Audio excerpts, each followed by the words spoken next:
कहानी गृहिणी। दरवाजे पर लगातार आ रही थपथपाहट की आवाज सुनकर रजनी जब हड़बड़ा कर जागी तो निगाहें सीधे घड़ी पर पड़ी। 7 बन गए थे। दिव्या दरवाजे के बाहर से ही रुआंसी होकर चिल्ला रही थी, मम्मी आप अभी तक सो रही हैं? मेरी स्कूल बस आने वाली है। अभी तक न तो मुझे नाश्ता मिला है और न ही मेरे टिफिन का कुछ पता है। बेटी की आवाज सुनकर रजनी की घबराहट और भी बढ़ गई। हमेशा तो 6 बजे उठ जाती थी, पर रात को रमेश के दोस्तों के देर तक बैठे रहने के कारण सोने में देर हो गई थी। वह तत्काल बिस्तर छोड़कर बाथरूम की ओर बढ़ते हुए बोली, सॉरी बेटा, आज मेरी नींद न खुलने से कुछ देर हो गई। मैं 5 मिनट में हाथ मुंह धोकर नीचे आ रही हूँ। रजनी दैनिक कार्यों से निवृत्त हो साड़ी बदल कर बाहर निकली तो दरवाजे के बाहर खड़ी दिव्या का फूला हुआ चेहरा देखकर उसे मनाने के लिए प्यार से उसका गाल थपथपाते हुए बोली, गुड मॉर्निंग दिव्या, तुम नाराज क्यों हो रही हो? अभी तुम्हारा नाश्ता और टिफिन तैयार कर देती हूँ। आज पता नहीं नींद कैसे नहीं खुली, पर रामू तो आ गया होगा। तुम उसको कहकर कम से कम अपना दूध नाश्ता तो ले लेती। रामू किचन में हो तो उसको नाश्ते के लिए कहूँ ना। वह तो कितनी देर से ताऊजी के कमरे में न मालूम क्या कर रहा है। मैंने उसको आवाज दी तो बड़ी माँ बोली कि अभी वह उनका काम कर रहा है, कुछ देर बाद आएगा। बड़बड़ाते हुए दिव्या अपना स्कूल बैग तैयार करने लगी। रजनी नीचे पहुंची तो लगा सारे घर में अफरा तफरी मची हुई थी। अम्मा जी का भी मूड खराब लग रहा था। उसको देखते ही पास में अखबार पढ़ते हुए बाबूजी को संबोधित करके बोली, आजकल क्या जमाना आ गया है। पहले तो रात को 12 बजे तक टीवी देखने या दोस्तों से फुर्सत नहीं मिलती, फिर सुबह समय पर उठा नहीं जाता। क्या हाल कर रखा है घर का। व्यवस्था नाम की कोई चीज ही नहीं है। हमारे जमाने में मजाल नहीं थी कि इतनी देर तक सोते रहे। सुबह 4 बजे उठकर 7 बजे तक चाय नाश्ते का सारा काम निपटा देते थे। अब तो हालत यह है कि सुबह समय पर चाय भी नसीब नहीं होती। क्या करें, लाचारी है। पाँव में इतना दर्द रहता है कि उठा नहीं जाता, वरना चाय के लिए इतनी देर तक इंतजार क्यों करना पड़ता। अखबार पढ़ते पढ़ते ही उसके ससुर जी बोले, सुबह सुबह भाषण देना बंद करो। आज रजनी को उठने में कुछ देर हो गई तो इतना बवंडर खड़ा करने की क्या जरूरत है। तुम्हारी दूसरी 2 बहुएं भी तो हैं, उनको कहकर चाय बनवा लेती या रामू को आवाज दे देती। रजनी बिना कुछ बोले चुपचाप रसोई में आकर दूध चाय की तैयारी करने लगी। दिव्या का दूध उसने ठंडा करके भगोने में डाला और अम्मा बाबूजी की चाय तैयार कर उनको हॉल में दे आई। दिव्या के टिफिन के लिए 2 आलू के पराठे बनाकर रख दिए। इस बीच बड़े भैया भी तैयार होकर नीचे आ गए। आते ही आवाज लगाए, रामू मेरा नाश्ता दूध लेकर आओ, मुझे आज ऑफिस जल्दी जाना है। वो सोचने लगी, बड़े भैया भी अजीब हैं। रामू उनके कमरे में ही लगा हुआ था। वे अभी वहीं से आए थे। उन्हें साफ दिख रहा था कि वह अकेली ही रसोई में काम कर रही थी, पर जानबूझकर अनदेखा कर रहे थे। एक मन तो हुआ कि वह भी करने दे उनको रामू का इंतजार, उससे तो उन्होंने नाश्ता मांगा नहीं था। रामू जब उनके कमरे से आएगा तो अपने आप नाश्ता बनाएगा। फिर सोचा, वह उनकी क्या बराबरी करे। बड़े भैया को नाश्ता पकड़ा, वह फिर से रसोई में आ गई। सोच रही थी कि इस घर में सबसे फालतू तो वही है, बाकी तो सब कामकाजी हैं। घर में उसके अलावा 2 बहुएं और भी हैं, पर चूंकि वे वर्किंग वुमन हैं, अतः उनसे किसी प्रकार की सहायता की अपेक्षा करना उचित नहीं समझा जाता। बड़ी भाभी लेक्चरर हैं, उनको तो अपने कॉलेज और ट्यूशन से ही फुर्सत नहीं मिलती। सुबह 8:30 बजे तक तैयार होकर आराम से नीचे उतरती हैं। उनके नीचे आते ही सब सजग हो जाते हैं। अम्मा जी फिर से आवाज लगाती हैं, रजनी शोभा आ गई है, उसका नाश्ता भी मिलवा दो, उसको कॉलेज के लिए देर हो रही है। भाभी जी को स्वयं कॉलेज जाने की इतनी जल्दी नहीं होती, पर अम्मा जी उसके सामने कितनी विनम्र हो जाती है। वह रसोई में घर के दूसरे सदस्यों के चाय नाश्ते और खाने की तैयारी में लगी है। भाभी के बच्चों का नाश्ता टिफिन हमेशा वही तैयार करती है। रामू को तो कभी कोई आवाज देता है तो कभी कोई बुलाता है। उसे सुबह सुबह रसोई में काम करने का समय ही नहीं मिलता। फिर भी सब अनजान बनने का अभिनय करने में माहिर है। इसी बीच विकास और रंजिता भी तैयार होकर नीचे आ जाते हैं। रंजिता विकास के साथ ही ऑफिस जाती है। रंजिता एक तो घर की छोटी बहू, ऊपर से बड़े बाप की बेटी, उससे तो कोई उम्मीद करना भी हास्यास्पद है। वैसे भी मांझी का छोटे बेटे और बहू के प्रति बहुत ही सॉफ्ट कॉर्नर है। यूं तो मांझी से अपनी चाय बनाने के लिए भी नहीं उठा जाता, पर जब विकास और रंजिता आते तो उसके तैयार किए गए नाश्ते या खाने में कुछ फेरबदल कर उन्हें खिलाती। जितनी देर वे रसोई में रहती, उनका मीन में एक निकालना जारी रहता है। सारे समय इस तरह की टोका टाकी सुनकर बहुत चिढ़ होती है। कभी कभी तो उसका मन करता उल्टा जवाब दे दे, पर फिर उसका संस्कारी मन आड़े आ जाता है। बड़ों के सामने बोलना, उनसे बहस करना उचित नहीं होता। फिर रमेश भी तो अम्मा जी का श्रवण कुमार है, सारे समय उससे यही उम्मीद रखता है कि वह उसके घर वालों के नाज नखरे उठाती रहे। घर के सदस्यों के चाय नाश्ते और टिफिन पैक करते करते 10 बज जाते हैं। इस बीच रमेश की फरमाइशों को पूरा करने के लिए बार बार ऊपर नीचे के चक्कर लगते रहते हैं। कभी उनके कपड़े नहीं मिलते तो कभी कोई जरूरी कागज या फाइल इधर उधर हो जाती है, जिसको ढूंढने में ही बहुत समय लग जाता है। रमेश भी पूरी तरह उस पर निर्भर है, अपने छोटे छोटे काम भी स्वयं नहीं कर सकते। रमेश को खाना खिलाकर जब वह फ्री होती है तब तक 10:30-11 बज चुके होते हैं। चूंकि घर की दोनों बहुएं घर से बाहर रहती हैं, अतः सारे घर की साफ सफाई और देखरेख की जिम्मेदारी भी उसकी होती है। वह सारे घर के कपड़े एकत्रित करके वॉशिंग मशीन में डालती है। जब रामू बाबूजी के साथ बाजार के छोटे मोटे काम करके और सब्जी लेकर वापस आता है तो उसके साथ मिलकर वहां कपड़े सुखाने के लिए डालती है। इसी बीच उसे स्वयं भी नहा धोकर तैयार होकर पुनः रसोई में आना होता है। बाबूजी अम्माजी को ठीक 12 बजे तक खाना चाहिए। उनको खाना खिलाकर उठती है, तब तक बच्चे स्कूल से आ जाते हैं। सबको खाना खिलाते खिलाते दोपहर के 2 बज जाते हैं। वह सारा समय घर गृहस्थी में लगी रहती है। जी जान एक कर देती है, फिर भी किसी को संतुष्ट नहीं कर पाती। कभी उसके काम का अंत नहीं होता, उल्टे मौके बेमौके सबसे यही सुनने को मिलता है, इतना क्या काम है, घर में फुल टाइम नौकर है, बायां आती है, कपड़े धोने के लिए वॉशिंग मशीन है। इस पर भी कोई सारे समय अपने को व्यस्त दिखाने का ढोंग करे तो हम क्या कर सकते हैं। दूसरी दोनों बहुएं बाहर खटकर आती हैं तो भी अपना काम तो वे ही करती हैं। एक तरफ इस तरह की उपेक्षा, दूसरी तरफ दिव्या की शिकायत, मम्मी आप सारे समय किचन और घर में दूसरे कामों में लगी रहती हैं, कभी मेरे ऊपर भी तो ध्यान दिया करें। बड़ी माँ और चाची बाहर का काम करने के बावजूद अपने बच्चों के लिए शाम को समय निकालती हैं। वे अपने बच्चों के साथ घूमने के लिए भी जाते हैं और एक मैं हूँ, मेरी मम्मी के पास मेरे लिए कभी समय नहीं रहता। राहुल भैया, पिंकी दीदी और अतुल सब अपने पेरेंट्स के साथ कभी पिक्चर तो कभी रेस्तरां में जाकर मौज मस्ती करते हैं। मैं जब भी आपको बाहर चलने को कहती हूँ तो आपको घर का कोई काम याद आ जाता है। इधर रमेश भी एक और उससे अपेक्षा रखते हैं कि घर की दोनों बहुएं जब घर से बाहर रहती हैं तो कम से कम वह तो घर को संभाले। अब अम्मा जी की उम्र थोड़े ही गृहस्थी संभालने की है। फिर रमेश उससे यह अपेक्षा भी रखते हैं कि वह रात को उनके साथ उनके मित्रों से मिलने जुलने भी जाए। वह समझ नहीं पाती कि वह रमेश को कैसे समझाए कि वह भी इंसान है, कोई मशीन नहीं जो लगातार चलती रहे। सुबह से लेकर रात 10 बजे तक घर के कामों में व्यस्त रहने के बाद उसकी न तो हिम्मत होती है और ना ही मन करता है कि वह उनके साथ कहीं जाए। बस उसकी इसी अनिच्छा के कारण वे अक्सर उससे नाराज होकर अनबोला कर लेते हैं और हर बार उसे ही हाथ जोड़कर मनाना पड़ता है। जब अपनी बेटी और अपने पति को ही वह संतुष्ट नहीं कर पाती तो दूसरों से क्या अपेक्षा रखे। कभी कभी मन में हीन भावना आने लगती है कि उसने अपनी हाउसवाइफ की कैसी इमेज बना ली है।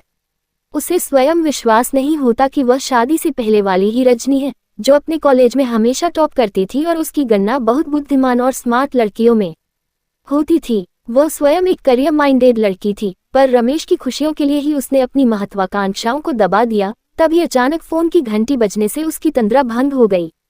फोन उसकी बड़ी नंद वंदना जीजी का था। जीजी ने जब बताया कि जीजाजी अपने किसी काम से 1 सप्ताह के लिए मुंबई जा रहे हैं, तब जीजी ने भी इस बीच राखी के अवसर पर पिहर आने का प्रोग्राम बना लिया है। वे बहन भाइयों में सबसे बड़ी और सबसे संपन्न होने के कारण घर में आज भी अपना विशेष स्थान है। सभी सदस्य उनको बहुत आदर सम्मान देते हैं। उसे स्वयं भी लगता है कि इस घर में एक वंदना जीजी ही है जो उसको भी बहन सा प्यार और स्नेह देती हैं। वह अम्मा बाबूजी की जीजी के आने का समाचार सुनाने चल दी। दूसरे दिन जीजी के आते ही घर में खासी चहल पहल हो गई थी। घर के सब सदस्य उनको घिरकर बैठ गए थे। उसने जीजी की पसंद का खाना बनाया था, गाजर का हलवा, समासे, मटर पनीर, भरवा बैंगन, दम आलू, दही बड़े, पुलाव आदि। जीजी अपनी पसंद की इतनी चीजें देखकर बहुत खुश हो गईं। उसकी ओर स्नेह से देखते हुए बोली, भाभी कमाल है, तुमने तो मेरी पसंद की सारी चीजें एक साथ ही बना दी। फिर एक एक व्यंजन खाते खाते तारीफों के पुल बांधने लगी। अम्मा जी ने अपनी आदतानुसार उसके खाने में जैसे ही कोई मीन मेख निकालना शुरू किया कि दूसरे सदस्यों को भी जैसे मौका मिल गया। किसी को सब्जियों में नमक ज्यादा लग रहा था तो किसी को दही बड़े सख्त लग रहे थे। सबकी आलोचना सुनते सुनने उसकी आंखें भर आईं। दीदी ने उसके आंसुओं को देख लिया था। रमेश को संबोधित करते हुए और दूसरे सदस्यों को अप्रत्यक्ष सुनाते हुए बोल पड़ी, तुम लोग बेमतलब खाने में नुक्स निकाल रहे हो। एक तो इसने इतनी मेहनत से इतना कुछ बनाया है, उसकी प्रशंसा करने की बजाय उसमें खामियां निकालना बहुत गलत बात है। फिर अम्मा जी से बोली, माँ आप इस उम्र में खाने पीने का इतना विचार करती हैं। आप तो इतना पूजा पाठ करती हैं, फिर अन्न का इतना अनादर करना क्या उचित है। उनकी बात सुनकर सब एकदम चुप हो गए। उस दिन जीजी को सबके समक्ष अपने पक्ष में बोलते देखकर उनकी उपस्थिति सारे घरवालों के विरुद्ध एक रक्षा कवच सी प्रतीत हुई। इस बार राखी का दिन भी पिछले वर्षों में अलग रहा। रविवार होने के कारण सबकी छुट्टी भी थी। जीजी से राखी बंधवाने के बाद सभी उनके साथ बैठकर गपशप कर रहे थे। जीजी सबसे उनके काम उपलब्धियों के विषय में पूछ रही थी। बड़ी भाभी और रंजिता भी बहुत उत्साह और गर्व से क्रमशः अपने कॉलेज और ऑफिस की बातें बता रही थी। दोनों के पति भी अपनी पत्नियों की तारीफ में प्रशंसा के पुल बांध रहे थे। बड़े भैया कह रहे थे, जी शोभा सारे समय इतनी व्यस्त रहती है, इतनी मेहनत करती है कि इसने अपने कॉलेज का नाम रोशन कर दिया है। पूरे कॉलेज में इसकी सबसे ज्यादा इज्जत है। अपने स्टाफ और छात्राओं में ये बहुत ही लोकप्रिय है। पे कमीशन की सिफारिशों के लागू होने के बाद इसकी पे स्केल तनख्वाह भी अच्छी खासी हो गई है। कॉलेज के साथ साथ घर में भी बच्चों और सारे कामों को करती है। यह इसी के बूते की बात है। बड़े भैया की बात सुनकर छोटा भाई विकास कैसे पीछे रहता। वह भी रंजिता की प्रशंसा करने लगा। जी जब से रंजिता ऑफिस में मेरा हाथ बटाने लगी है, मुझे तो बहुत आराम मिल गया है। मैं फैक्ट्री में प्रोडक्शन का काम देखता हूँ और यह ऑफिस में मार्केटिंग देखती है। सच जी मुझे लगता है किसी प्रोफेशनल करियर माइंडेड लड़की को अपना जीवन साथी बनाने का मेरा निर्णय बहुत सही रहा। फिर एक नज़र उसकी ओर देखकर व्यंग्यात्मक स्वर में बोला, रमेश भैया की बातों में आकर मैं भी रजनी भाभी जैसी होमली और सीधी सादी लड़की ले आता तो कभी इतनी प्रोग्रेस नहीं कर पाता। विकास की बात पर जीजी को छोड़कर सभी जोर जोर से हंसने लगे। सबके सामने उसका इतना अपमान होने पर भी रमेश चुप थे। उनमें तो इतनी भी हिम्मत नहीं थी कि वे सबके सामने ये स्वीकार कर पाते कि उनकी इच्छा के कारण ही उसने घर संभालने का दायित्व स्वीकार किया था। उसे विकास की बात से इतनी ठेस नहीं पहुंची जितनी कि स्वच्छ के प्रति रमेश की उदासीनता खली थी। अम्मा जी भी क्यों चुप रहती, वे भी बोल पड़ी, भाई आज तो जमाना ही ऐसा आ गया है कि पति पत्नी दोनों काम करें तभी गृहस्थी की गाड़ी सुचारू रूप से चलती है। फिर आजकल लड़कियां भी पढ़ लिखकर हर मामले में लड़कों के समान कंधे से कंधा मिलाकर घर और बाहर की जिम्मेदारियां निभाने में सक्षम हो गई हैं, तो वे घर में क्यों बैठें? मैंने तो इसीलिए शोभा और रंजिता को बाहर काम करने की छूट दे दी है। यदि रजनी भी चाहती तो इन दोनों की तरह नौकरी या व्यवसाय कर सकती थी, पर इसकी स्वयं की ही बाहर निकलने की इच्छा नहीं है। तो मैं क्या कर सकती हूँ? घर के कामों के लिए तो नौकर चाकर है। सबकी बातें सुनकर एक बार तो उसका मन किया कि आज सबके सामने यह अच्छी तरह से जतला दे कि यदि वह भी घर के कामों को अनदेखा कर कहीं चली जाए तो सबको पता चल जाएगा कि गृहस्थी चलाना कोई आसान काम नहीं है। अम्मा जी तो शायद भूल गई होंगी, पर वह आज भी नहीं भूली है वे दिन जब शादी के 2-4 दिनों बाद ही अम्मा जी ने उसके समक्ष अपना दुखड़ा सुनाते हुए कहा था, बेटी शोभा तो कॉलेज में पढ़ाती है, अतः उसे घर के कामों में हाथ लगाने की फुर्सत नहीं है। मेरी अब उम्र नहीं है कि दौड़ दौड़ कर सबकी फरमाइशें पूरी करूं। कहने को नौकर भी हैं, पर नौकरों के भरोसे घर कैसे चलता है तुम स्वयं ही देख रही हो। अब तुम आ गई हो तो सारे दायित्व तुम्हें सौंपकर मैं निश्चिंत होना चाहती हूँ, ताकि बुढ़ापे में तो कम से कम पूजा पाठ में अपना समय बिता सकूं। बड़ी बहू को तो मैं कुछ नहीं कह सकती, वह सदा अपनी मर्जी की मालिक रही है। अतः तुमसे कह रही हूँ कि इस परिवार की जिम्मेदारियां संभाल लो तो मेरा बुढ़ापा चैन से कट जाए। अम्मा जी की इच्छा और रमेश की मर्जी के कारण ही उसने घर संभालने का दायित्व लिया था, पर आज वही अम्मा जी अपनी कही हुई बातें भूलकर दूसरे शब्दों में बोलने लगी थी। उसका स्वाभिमानी मन आज उसे सबके सामने अपने मन की बात कहने को बार बार झकझोर रहा था।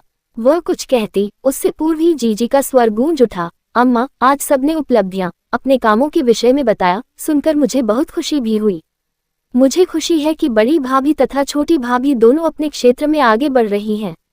हम सभी उनकी सफलताओं को सहर्ष स्वीकार कर रहे हैं, साथ ही उनकी उपलब्धियों पर हमें गर्व भी है। पर आप सबने कभी यह सोचने का भी कष्ट किया है कि आज ये घर सुचारू रूप से जिस तरह चल रहा है उसके पीछे किसका सार्थक श्रम और निस्वार्थ समर्पण लगा है? मैं पिछले 5 दिनों से घर के प्रत्येक सदस्य की गतिविधियों का अवलोकन कर रही हूँ। सब अपने अपने कामों और व्यक्तिगत हितों को ही प्राथमिकता देते हैं, पर इस घर में एक इंसान ऐसा भी है जो चुपचाप मौन भाव से सारा दिन सबकी जरूरतों को पूरा करने में ही लगा रहता है। क्या आप में से एक व्यक्ति ने भी उसकी भूमिका को बराबर का सम्मान देने का प्रयास किया है? सबकी नजरें जीजी की ओर उठ गई थी। जीजी ने अपनी बात जारी रखी। हाँ, मैं रजनी की ही बात कर रही हूँ। मैं हैरान हूँ कि इसमें इतनी सहनशक्ति कहाँ से आती है कि वह चुपचाप सबकी आलोचनाओं को सुनते हुए भी अपना कर्तव्य निभाने से पीछे नहीं हटती।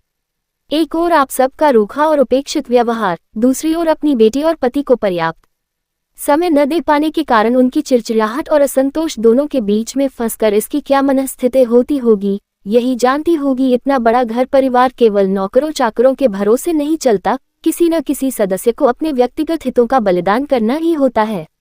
गृहस्थी में केवल खाना बनाने या साफ सफाई के ही काम नहीं होते, छोटे छोटे सैकड़ों काम एक गृहिणी को देखने होते हैं। राशन पानी की व्यवस्था, मेहमानों की आवभगत, बीमारी में मरीज की देखभाल जैसे दायित्व कोई भी महिला तभी निभा पाएगी जब वह सुबह से शाम तक घर पर होगी। मैं नहीं कहती कि शोभा या रंजिता भाभी घर से बाहर मौज मस्ती करने जाती हैं, इनके काम की भी उतना ही महत्व है और इनके कार्यों का मूल्यांकन तो हम सब हमेशा करते आए हैं।